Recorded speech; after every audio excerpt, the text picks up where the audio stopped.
రాజమండ్రిలో కల్తీపాల వల్ల వృద్ధులు చిన్నపిల్లలు ప్రాణాలు కోల్పోయారు. అసలు ఆ కల్తీపాలు అమ్మినోడు కులమేంటో మతం ఏంటో ఎంక్వైరీ చేశారా? ఫస్ట్ మనం చేయాల్సింది అదే కదా, అదే చేస్తాం కూడా. పబ్లిక్ అంతా జెన్యున్గా ఫైట్ చేయాల్సింది ఒక ఫుడ్ రెగ్యులేటరీ బాడీ లేదని.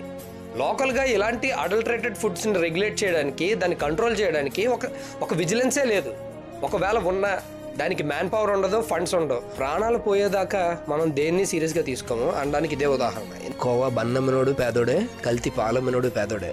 పేదోడే కదా సపోర్ట్ చేద్దాం. ఇప్పుడు కూడా మనకి ఇక్కడ పేదోడు అంటే ప్రేమ కాదు, డబ్బున్నోడు అంటే చిరాకు, కార్పొరేట్స్ అంటే ఇంకా చిరాకు. ఇది ఎలాగో చెప్తాను వినండి. కోవా బన్ ప్లేస్లో KFC ఉంటే స్టోర్ అంతా బద్దలు కొడతాం. ఇదే కల్తీపాల్ ప్లేస్లో అమూలో హెరిటేజో ఉంటే స్టోర్స్ అన్ని ఎరగొడతాం.